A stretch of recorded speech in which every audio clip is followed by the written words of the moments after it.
Okay, cool. What we'll do is we'll get kicked off, and then as people are joining, they can just jump in. So hi guys, as I mentioned, thank you so much for joining our first virtual Scala in the City. Obviously it's a very strange situation for us all kind of being locked down in our homes, but that's why we kind of wanted to make sure and create this event so that you're all still having a great platform to kind of communicate with others and still learn as much as you usually would. And let's be honest, we all miss Scala in the City ourselves, so we kind of had to make sure we kept it running. So we got some really exciting speakers coming up. We're really excited that we partnered up with Sky. They work with some amazing technology projects, so it's really great to kind of team up with them and bring you this meet up. So our first speaker we've got Reece, who's a software developer at Sky, and he's going to be giving us a talk on bridging the gap and beyond. So that should be really great. He'll be the one kicking off first. And then we've obviously had to bring back one of our favourite Scala in the City speakers, Valentin. We managed to nab him after he'd finished the Scala Love conference, so we're very glad about that. So yeah, we're really excited to get kicked off. During Reece's talk, you can use a little Q&A button down there and add any questions that you've got in there so that we can keep track of them all and make sure that everybody gets their questions answered. And then obviously Valentin's talk is a Q&A about his previous talk, those 1,000 case classes I've never wrote. So that'll be really interesting. You can ask all the questions you wanted to know. So yeah, again, a massive, huge thank you to our speakers who we've got with us today, and to Sky for teaming up with us. We're really excited to be working with them, and they're an amazing company. So we're really excited about today. So we're going to get kicked off. And as I mentioned, make sure you use the Q&A section. We'll jump straight into Reece with his talk, Bridging the Gap and Beyond. And we'll speak to you all in a bit once Reece has finished speaking. Thank you. Hello everyone, I'm just going to try and figure out if I can share my screen properly. Let me just figure this out, get the presentation running, and then... Are we able to see a presentation, what looks like a start of a presentation? Yes, we can see your presentation, so. Yeah. Sweet, right, so this is Bridging the Gap and Beyond. It'll be a kind of whistle-stop tour around one of the services we run in the identity team at Sky. So let's start off if the keyboard decides to work. Here's a cheesy photo of me. I'm a developer. I've worked at Sky for about 3.5 years, just over now.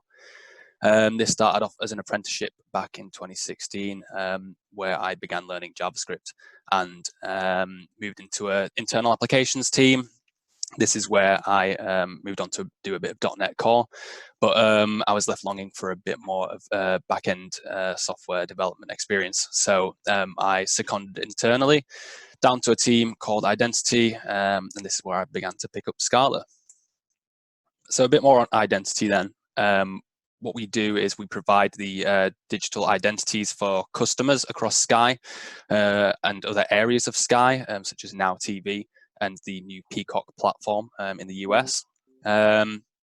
So we provide the profiles and personas. So you might see on Netflix when you switch between a persona for your specific viewing, we surface up that kind of them kind of services, and we provide all the APIs in order to authenticate and authorize the users. So performing logins, sign-ups as well to create your profiles, and we also surface some OAuth compliance systems too. We provide other areas to manage your own accounts. Common one is password reset, but all of this stuff is nicely protected with one of our i3 security teams, who are constantly looking around the clock to secure our systems against attacks. The most important part, though, for today is how we bridge to other identity systems across Sky, because unfortunately, there isn't just a single nice uniform set of systems to provide the identity for Sky.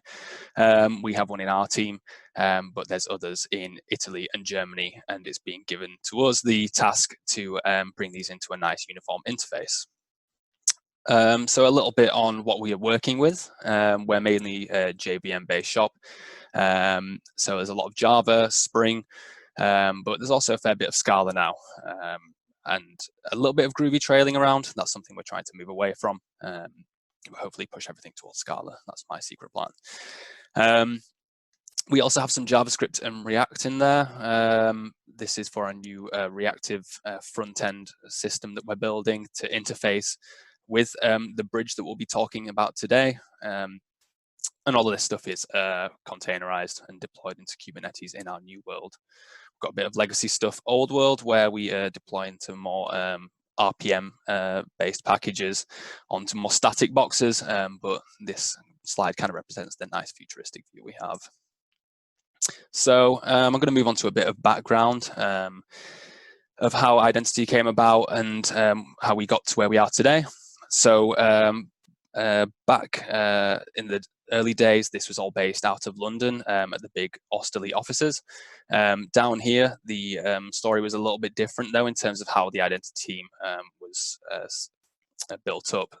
There was a bit of segregation. That we have three main applications. One called Uguay. This one is a set of APIs in a big monolithic application that interfaces with our persistence layer, which is Couchbase for those interested. So this provided all the APIs to create profiles, sign in, modify contact details, and so on. This was the way to interface with the data. We still have another big hitter, which is Rango. This one is a UI sort of centered set of APIs that connects through to Uguay. And this kind of drives front-end implementations. So developers can create their own nice UIs to interact with the identity services without us having to provide one single generic sort of interface. And the final one of the big three, which is the one we'll be talking about today, is the identity bridge.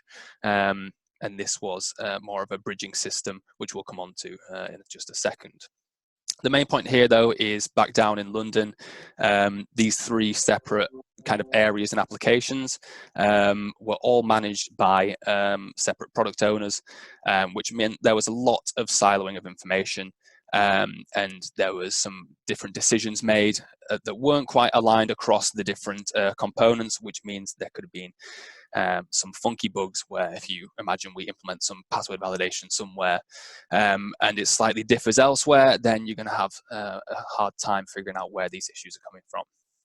So after a while, Sky decided to move some of the technology teams up to Leeds from London, and identity was included with this alongside, I think, Sky.com, sports, mobile and web, Sky News, and the internal applications team, which is where I started out. And with this move, obviously not everyone could accommodate the move, so this gave the opportunity for a fresh new team. So there's quite a few new team members moving up to fill these roles. And the overall, the whole new structure and the relocation gave a bit of a better collaboration opportunity. So these once very siloed teams could start to be a bit more efficient in the way they communicate and the decisions that they make and become a bit more cohesive.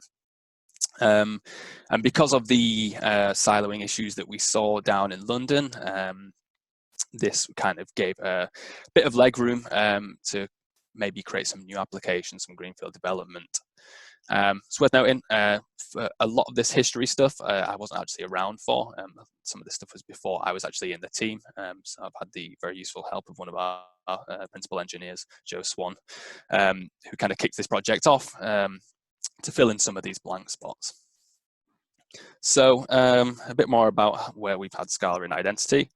So as we mentioned, the identity bridge, this is what we're talking about today. This was an Akka-based project which would connect up to those different identity systems we saw. So if we remember the Uguay system to provide sign-in, create profile, and so on.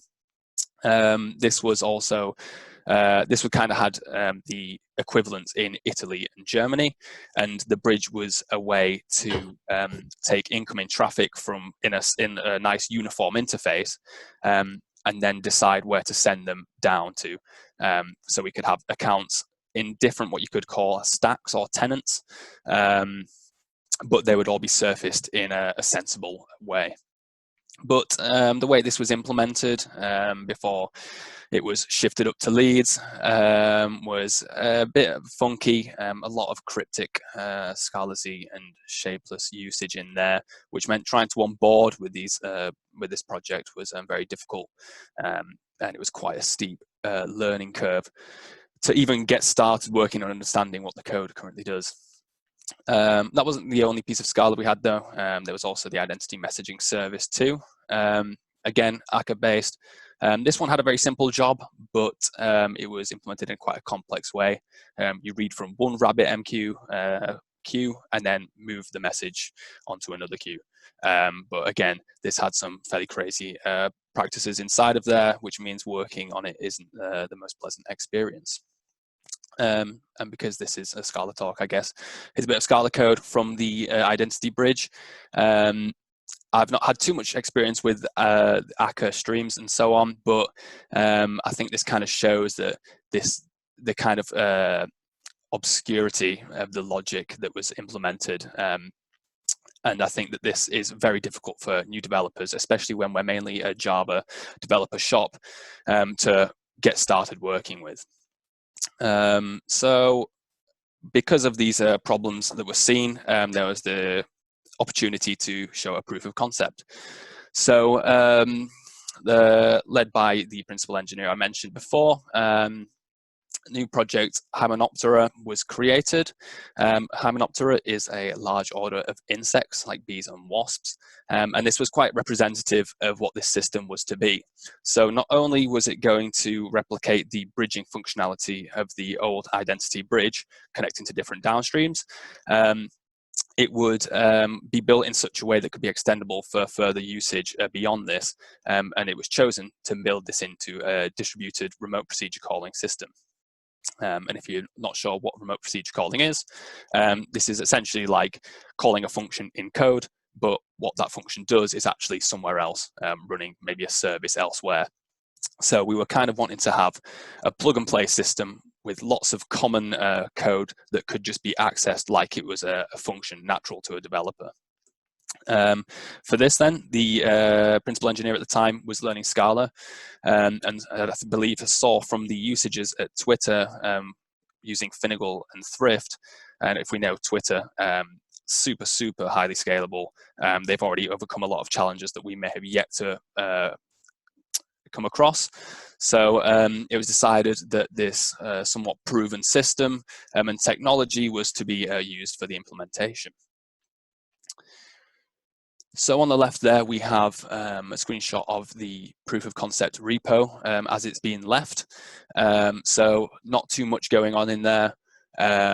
So the kind of concept here was, whilst we were just proving the concept, if you will, was having an identity service, which would be something that you could implement and represent a running service within this cluster of services.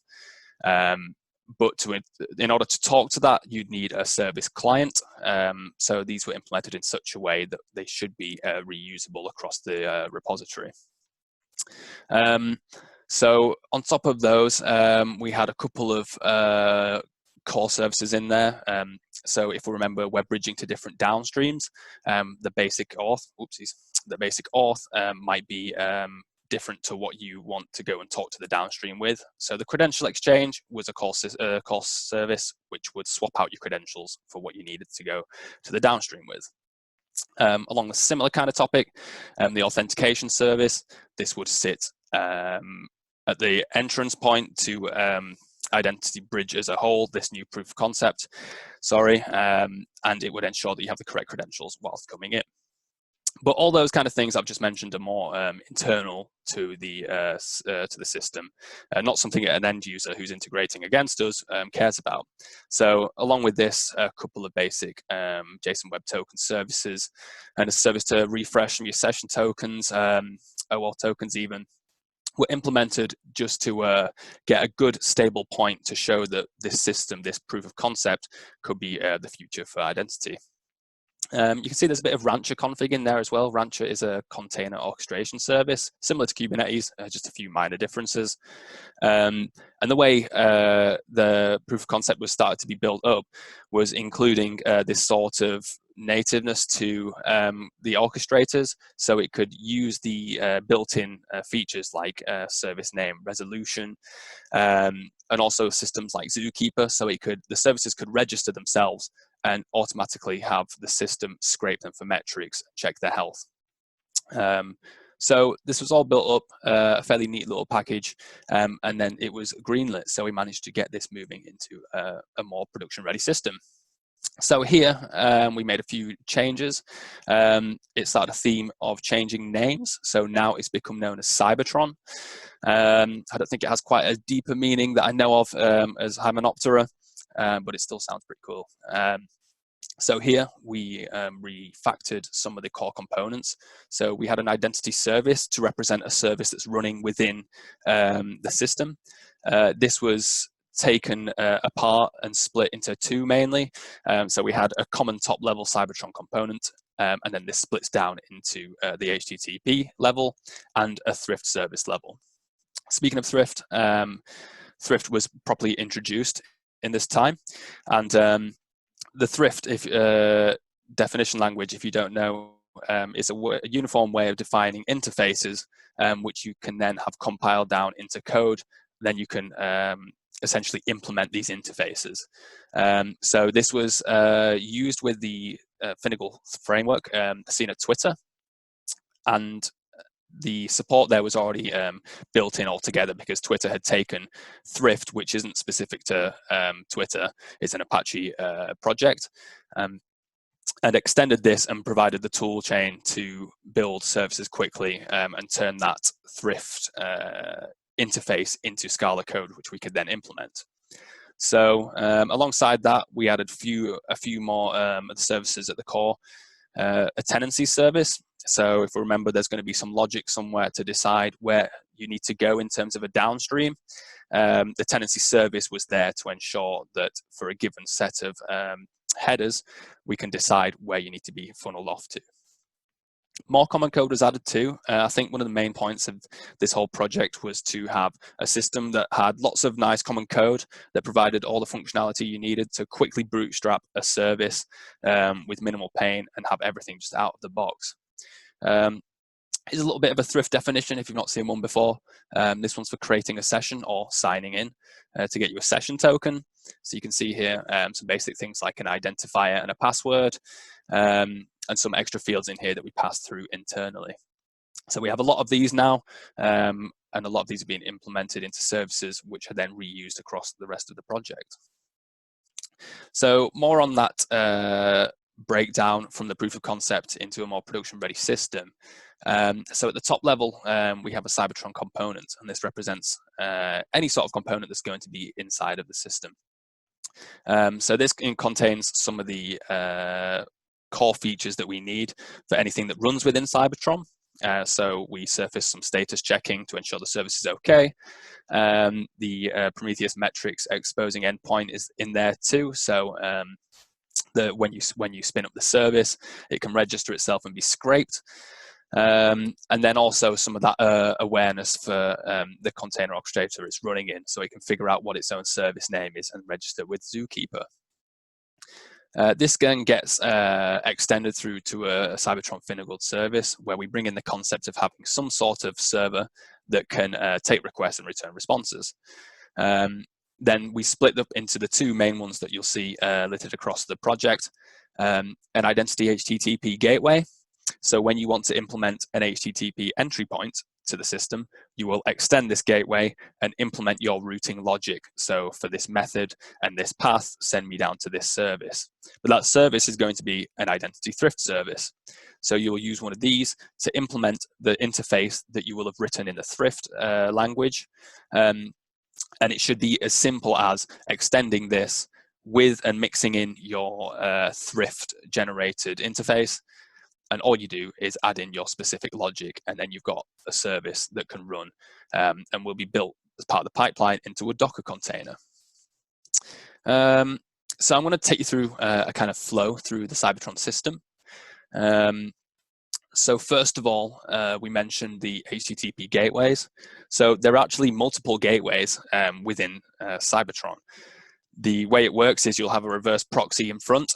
This might be part of the Kubernetes ingress, if you will, or in the Rancher world, we ran a public load balancer in there, which was just HA proxy. And then this figures out for a given path which gateway you should be going down to. So here we've got a post onto /sessions. This is create session. So here you come in through HTTP, but as soon as you get into the gateway, from this point onwards, we're going to start talking over Thrift, because the nice thing with Thrift and the way we've configured it is we've got super low latency calls to the rest of the system. So first off, it's going to talk to some of those call services we've mentioned. So authentication service is going to make sure that the basic authentication you have is okay. And the authorization service is going to make sure that if there's any sort of role restrictions on an endpoint, that your basic auth user is allowed to have that role restriction, essentially. So once those are fine, the gateway can then start to continue on with your journey. So we mentioned the tenancy service, which was added after the proof of concept. Here, you will send across some information to figure out where you need to go. So what we ensure that is when you contact one of the gateways with an HTTP request, you send in a couple of headers. One of them is a provider header, and one of them is a territory header. So here you can see for this given scenario, we have GB for the territory and Sky for the provider. And what the tenancy service will do is it will check these values and map you to a specific downstream. So if I came in with DE as the territory for Germany, we might end up with a different downstream service to go to. But in this example, we say the service I want is create session, and that's something you define in the code. But the territory and provider are at runtime. So what happens is the gateway can be agnostic to any downstream, and you specify once that I want this service. And as the requests come through, they'll hit the tenancy service, find where they need to go, and then they'll connect up to the appropriate client. So here it figures out we need to go down to the create session Big Sky Uruguay service, which interfaces with our UK identity system. And over Thrift, the gateway can construct a request, send it to the container, and at this point, it's going to want to go down to the downstream. We mentioned the credential exchange. This one was simple. For your given current basic auth user, we're going to swap it out for the one that is appropriate for the downstream. All this over Thrift makes the round trip time super low, and then you go to your downstream, and then you can fly back up the chain again. So that's a fairly standard flow. But today, because we have built upon this framework so much, again, we've got another rename. So this has become Identity Services Platform, which I believe is a bit more descriptive of what the platform is doing now. We've added a lot more functionality. As you can see, we mentioned there's now some more Rabbit queue publishers and subscribers here. So we might want a service within Cybertron that sits there reading from a queue. And because we've already implemented so many services within Cybertron, if that queue wants to, if that queue contains messages to revoke a certain token, we might already have that service within Cybertron. So you quickly spin up a service using your using the core components, meaning there's minimal effort to get it up and running, and then all you have to do is use the reusable Thrift client to talk to a Thrift service, one to revoke the tokens, for example, and then for each message, you're just going to call over to that service. So the concept here is we're going to be really easy to jump off the ground and get a service out into production. Also, we've moved other Scala projects in here too. There's the Adobe messaging service, another somewhat complex app for what it does. It reads messages from a queue, and it calls off to a SOAP endpoint over at Adobe to send emails. We wanted to migrate this and adding some new, because it was a bit of an old project, we wanted to add in more logging, alerting, and metrics. But it was actually shown to be easier to just dump this into Cybertron, reuse all the common code, and with minimal effort, it's already got that out of the box. But the scope hasn't just stopped there. More business logic was added. So we have a reactive front end that's being built to provide functionality like inviting a friend to join your membership. So Cybertron is also acting as the back end to that front end as well, adding actual more complex business logic, because here you might need to ensure a user's signed in. You might want to generate a token and talk to Couchbase, and now we actually have systems, services within Cybertron talking to the data layer too. So it kind of shows that the whole Cybertron system, or identity services platform, amongst the many names, has really pushed its scope out and become a multifunctional platform. But we're always looking to improve it though. So there's some areas of onboarding that might be slightly difficult, but because this is building up so much so quickly, we're wanting to refactor that as well. So a lot of moving parts to it. Also, yeah, to mention, this is moved into Kubernetes as well, alongside Rancher. So it has really become a bit of everything, but the way it's been built means minimal boilerplate code, just reuse what's already there, and you'll have a system that is easy to get started with. Compared to what we saw earlier with the identity bridge, less cryptic code, because it's written also in a Java in Scala kind of style, with little bits of functional programming aspects brought in. The onboarding is much easier. And if we remember that screenshot I posted before, that was definitely a lot more cryptic to a Java developer who may have just had experience using Spring. So that's pretty much it for the whistle stop tour. There's my email in case you wanted to drop a message, because we are also looking for devs at the moment. So if that took your fancy and you wanted to see more of the system, feel free to give us a message and we can perhaps look into it. Other than that, yeah, that's me. Thank you so much for that talk, Reece. That was really interesting. And we've actually got a question for you. Sure. So one of the questions is, why was Thrift chosen as opposed to Protobuf or Avro? So I think this was because at the time when the principal engineer was looking into it, it was seen that the stack that Twitter were using with Finagle had a very tight integration with Thrift. So when we were building this out, the example was already set for us, but not just an example was set. It was actually shown and proven to be a very highly scalable production service. I think we probably all use Twitter, and we know that they've reached some crazy numbers and pushed past some of the challenges we haven't even faced yet. So I think as part of this nice coupled system they had, as I said, they built out the tool chain to generate that Thrift code into Scala. I think it all made sense to tie this in with the Finagle framework. I hope that answers the question. Yeah, thank you very much. And just while I'm asking these questions, everybody that's watching, feel free to use the Q&A section down at the bottom. So we've got another question for you. Why do you have Gradle and SBT in one project? In the beginning, there was only SBT. A very good question. So because, as I mentioned, we moved to Kubernetes, across Sky, there's been a new project which is known as the Core Platform. It's supposed to be a platform based on Kubernetes that includes Jenkins build pipelines. And all you should really have to do is add some Gradle configuration, which describes your deployments into Kubernetes. And what it does is, using a Gradle plugin, it translates those into Gradle tasks, which then Jenkins can execute to deploy your applications. So yes, unfortunately, it's left the project with a bit of a horrible mix between build tools. I think there's some work going on down the line to remove Gradle as the dependency. Obviously, it would make sense to have an SBT plugin, or if you were with JavaScript, an NPM package or something like that. But yeah, it's a bit of a pain, a bit more litter around the project. But in order to facilitate the move onto this platform, that's why we've had to go with both systems. Perfect. Thanks for answering those questions. Right, we'll go into.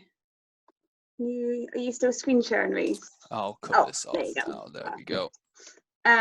Cool. So if we've got no more questions for Reece at the moment, we can jump on to Valentin's talk. So thank you so much for answering those questions and for giving your talk, Reece. And we'll jump on to Valentin now. Perfect. So thanks so much for joining us, Valentin. We're really excited about My you pleasure. coming along and kind of giving us some more information on the talk that you gave them, those classes that never wrote. So to start with, it'd be great if you can give us some like background into the talk for those maybe who haven't seen the talk before, or maybe watched it when it first came out. Just a little refresher on it really would be great.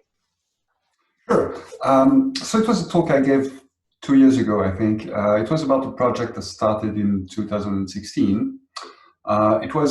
The project was to build a data lake for a big French company, the French mail service called La Poste. And the problem they had was that they had dozens, even hundreds of different data sources. And of course, in a data lake, you need to validate and transform the data before you can use it. And in general, what you do in Scala for doing that is that you write a case class for representing the data structure, and then you let the compiler infer validation and JSON decoders and so on. But of course, since there were like roughly 10,000 data structures to validate, we couldn't afford to write 10,000 case classes. So what we did instead was to use a schema. And from this schema, we wrote a generic pipeline that, given a schema, would generate a validator and some transformation, and so that the same piece of code could be used for all the data sources. And for that, we used a technique called recursion schemes, which is based in mathematics and is basically a way to decouple. When you work with a recursive data structure, you often find yourself mixing the traversal of this data structure with what you want to do with each of every component of it. And with recursion schemes, you can decouple the two. The recursion scheme library gives you the traversal, and you just have to define what to do with every bit of your big data structure.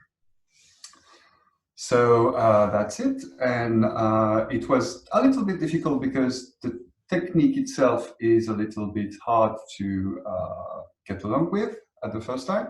But then it gave us much, much power. And also, after I left the project, the team continued to use it to squeeze even more performance out of Spark using the same technique. So that the talk was basically telling that story. Yeah. Okay, great. And obviously it's kind of great to find that background out. So what kind of gave you the inspiration to present this talk? Was it kind of to help others in the community learn, or what kind of spurred you on to want to present this at conferences? Well, mostly because I got very, very interested into recursion schemes and schemas. And I wanted to show a very real-world usage of this very abstract technique. I think it's the power of functional programming. You take things from math and from very abstract realms, and you put them into practice in the real world to produce business value. Okay, so that was my inspiration. Great. Okay, cool. So also just a few more questions that we had. A few people have sent in. What was my first question? So could you kind of advise a little bit about the performance impact of the solution described in the talk? So intuitively, recursion schemes works under the hood by making a lot of allocation. For example, you need to add a so-called fixed point in your representation. So that's, in Scala, it's just a wrapper object around what you are talking about. So intuitively, you would say it will have a negative performance impact. But the thing is, the recursive structure we were working with was the schema. So we were traversing and using concretely recursion schemes only at the beginning of the execution of the program. And once it's finished traversing the schema, it had produced a validator or a transformer whose performance was similar to what you would have written by hand or derived through the compiler. And on the other hand, after I left the project, the team, as I said, continued to work on it. And they came up with a very, very clever and pretty involved implementation of so-called catalyst functions. Catalyst is the engine inside Spark that transforms your SQL requests into code that executes in the unsafe part of the memory of the JVM, so that you have a lot of performance, and it's the most important part of Spark's overall performance. And they managed to use recursion scheme in order to generate some Java code that will run into the unsafe memory within Catalyst. And with that, they produced a generic pipeline that could, on the fly, encrypt or hash or mask some private data, confidential data, in a very, very performant way. So, yeah, intuitively, it should have impacted the performance negatively, but in the end, after a lot of work, it had the other effect. Okay, great. Sounds really interesting. And just a reminder to everybody who's watching in, we're using the Q&A section for any questions. So just feel free to put them down there and we'll make sure that all your questions are answered. Also, another question is, someone's asked, the other meaningful applications of recursion schemes in real life problems.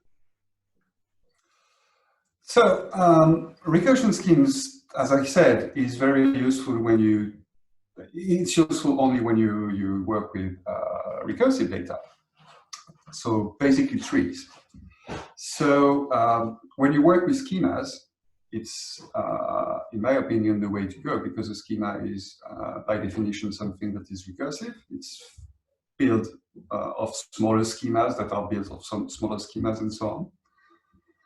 It also works quite well when you are writing compilers or microcompilers. So for example, if you have to build a small DSL for, I don't know, data scientists to query a large data set, in order to compile, so to say, this small language, recursion scheme is a very good approach. Because again, it frees you from having to think about the whole structure, and you just focus on what matters. That is, how to do with this part of my language, what to do with an if, what to do with a sum, and so on. And the building of the whole thing will be carried out by the recursion scheme itself.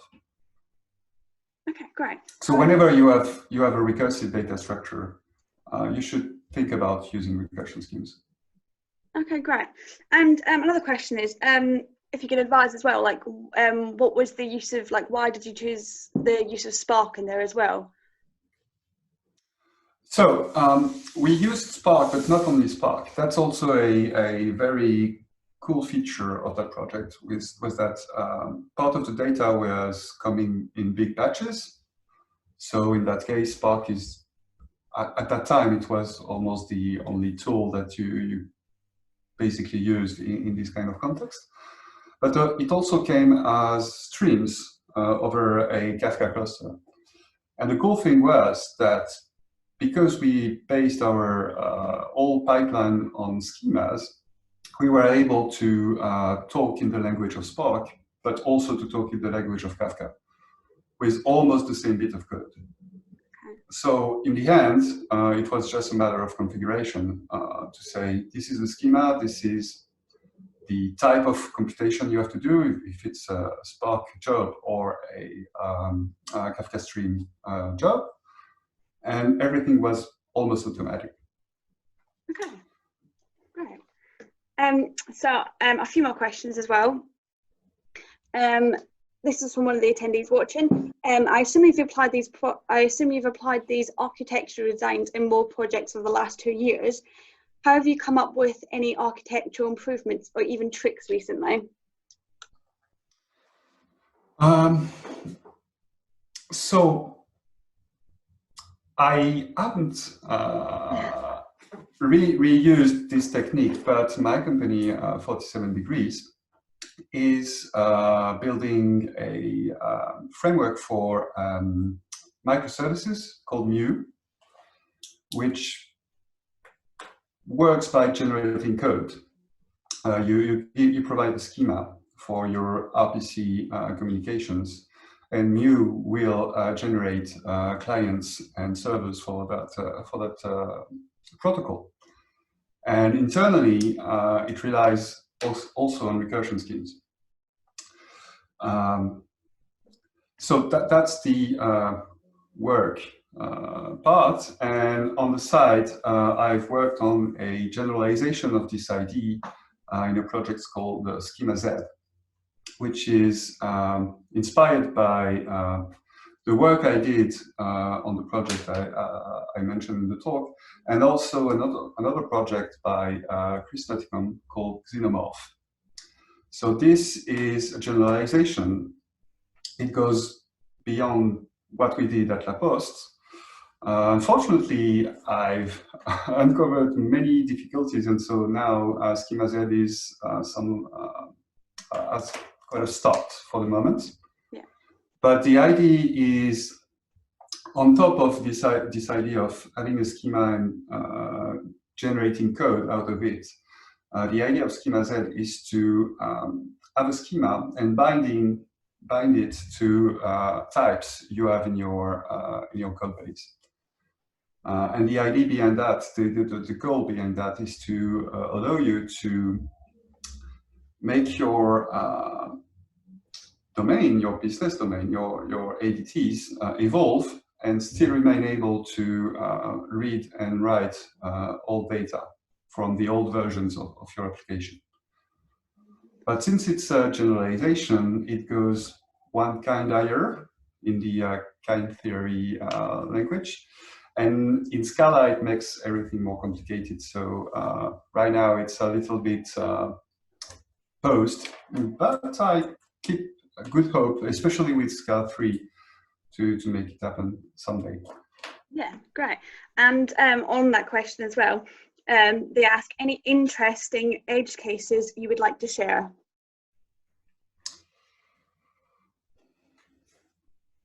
So edge cases, in the idea of using schemas for generating code, I don't have any idea, but edge cases for using recursion schemes for that, there are many, because as I said, it's a strength, but it can also be a weakness of recursion schemes, that when you work with a big recursive data structure, you can only focus and only know about one node of this tree. But sometimes, because of external constraints, you want to be able to see the whole tree or a part of it. So, for example, when you are writing a Avro schema, Avro mandates you to have a single name for each type you register in the schema. And when you're in the middle of traversing your tree in order to build that Avro schema, you have nothing to tell you what the name is. So you have to find a trick. So the trick can be, you first traverse the tree by labeling every node with its path within the tree, so that you are sure that every node has a single name that you can use in order to create types in Avro. Or you can also traverse the tree with some kind of memory, like a register.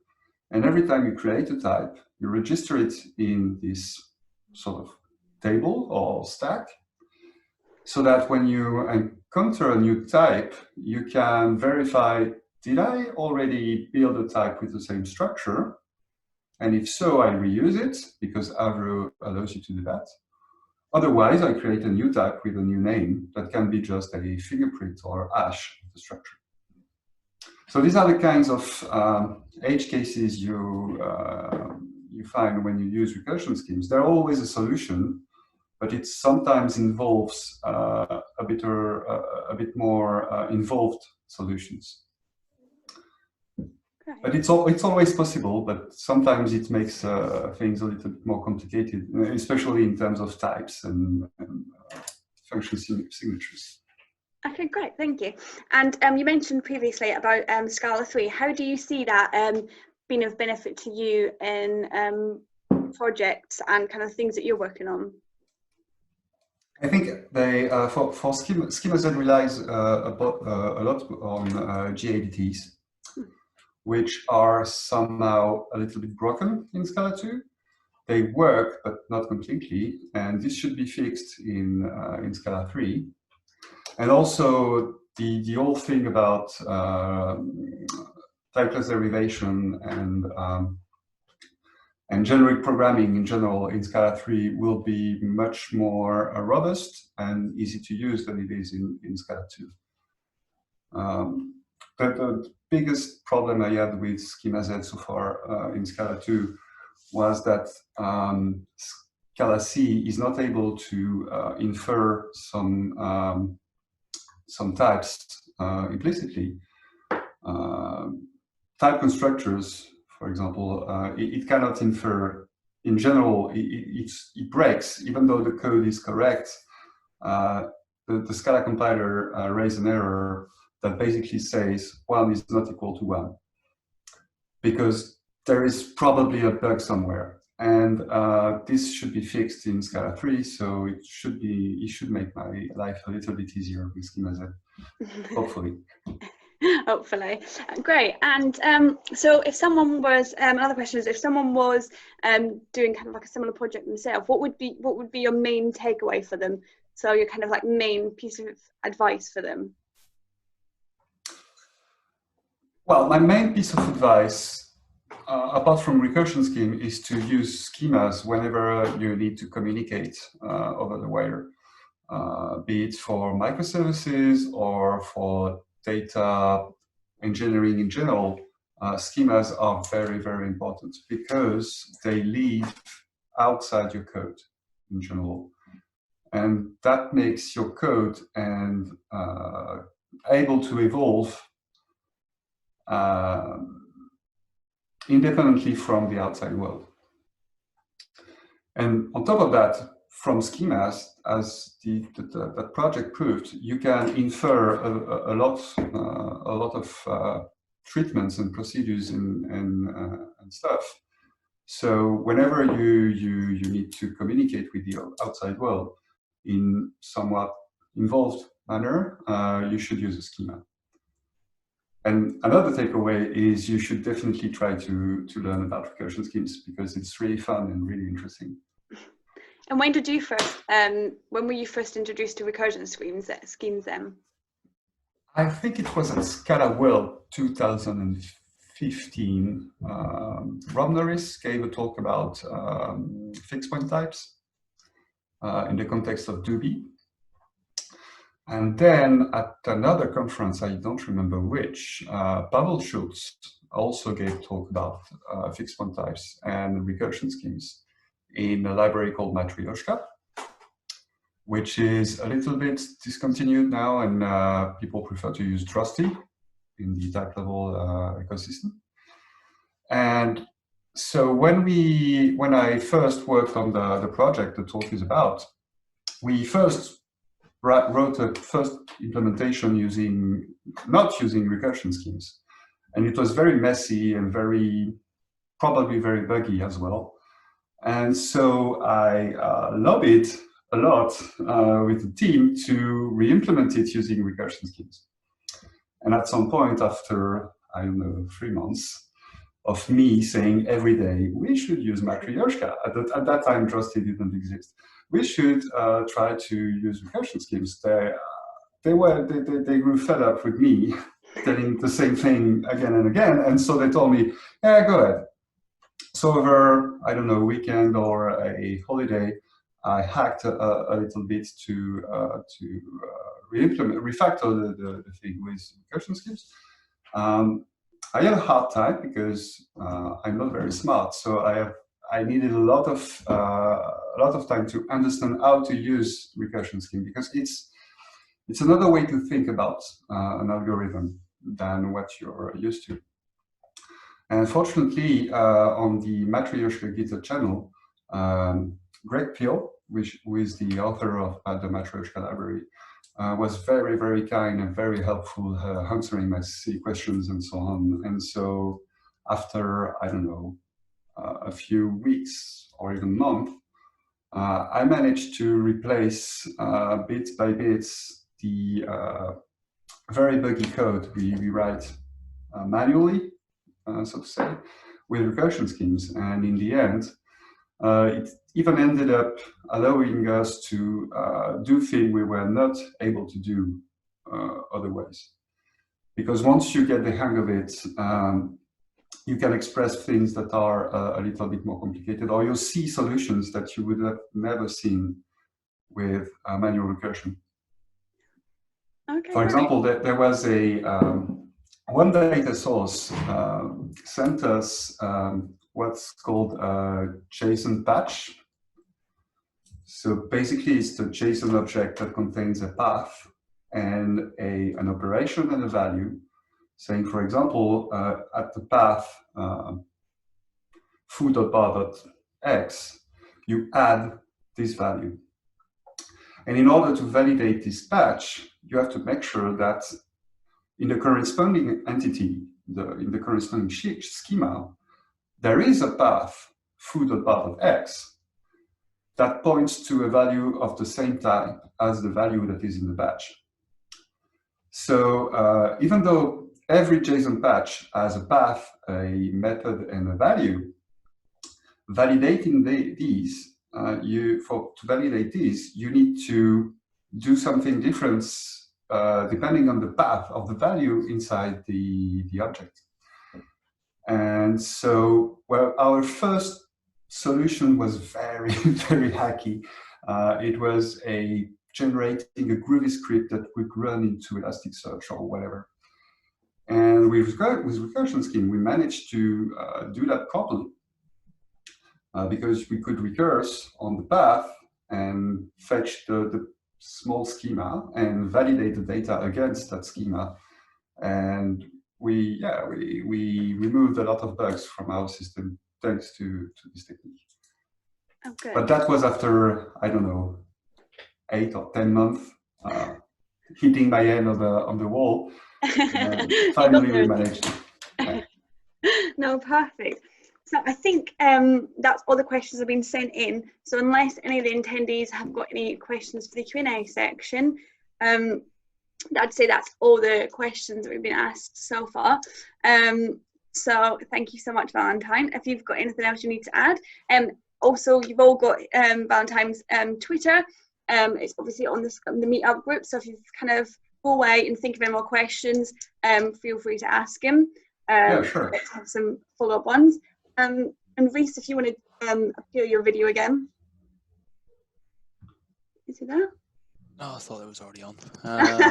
No, you're good. Not used this before. Getting used to it, isn't it? No, perfect. I just wanted to say a massive thank you to you both for being part of our first virtual Scala in the City. I hope everybody watching has enjoyed coming along with us and doing our first one. We're going to be hosting more of them, so I'm excited to kind of see where the journey on this goes. Any ideas anybody's got for us, is there's anybody in particular you'd like to hear from, anything like that, then let us know. But thank you, Valentin and Reece, so much for joining us. It was really great. And thank you again to Scala as well for partnering up with us on this. It's been awesome.